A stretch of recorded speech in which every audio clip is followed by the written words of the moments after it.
రాజేంద్ర కుమార్ గారితో నాకు దాదాపు నల్గొండ నుంచి పరిచయం. వాళ్ళ ఇంటికి పోయి నేను పేపర్లు ఇచ్చేవాడిని. కంట్రోల్ ఆఫ్ ఎగ్జామినేషన్గా పనిచేస్తున్నప్పుడు వారాసిగూడలో ఉండేది వాళ్ళ ఇల్లు. ఆ ఇంటికి పోయి పేపర్లు ఇచ్చేవాడిని. అప్పటి నుంచి కూడా నాకు బాగా పరిచయం. తర్వాత ఎన్నో రకాల సమస్యలతో మరి ఈ స్థాయికి రావడం జరిగింది. ప్రిన్సిపాల్ అంటే ఒక ముళ్ళ కంప అని మేము అనుకుంటాం ఎప్పుడు కూడా. అంటే ఒక సైడ్ ఉన్నప్పుడు ఒక పార్శ్వం కనబడుతుంది, బయటకు వచ్చినాక ఇంకోటి ఉంటుంది. రోజు సమస్యలు అనేవి తప్పనిసరి ఉంటాయి. రాజేంద్ర కుమార్ గారు చాలా సౌమ్యుడు చెప్పాలంటే. ఎందుకంటే నాకు తెలిసినంత వరకు నేను శిక్షిద్దామని ప్రయత్నం చేసినా కానీ వద్దు సార్ అంటాడు. మీ జీవితంలో కూడా మేము కుటుంబ సభ్యులుగా అందరం కలిసి ఉంటాం. త్రిబుల్ ఆర్ అనేవాళ్ళు, 3 ఆర్లు ఉన్నారు ఇక్కడ.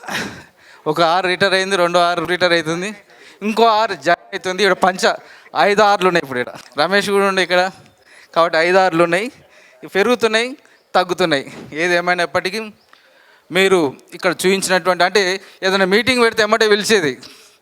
మేము తప్పనిసరిగా ఖైరతాబాద్ అనగానే పరిగెత్తుకుంటూ వచ్చేవాళ్ళం. మేము అనేది ఎప్పుడు ఖైరతాబాద్ పోతారంటే అంటారేమో అని కొన్నిసార్లు స్కిప్ చేసేవాళ్ళం.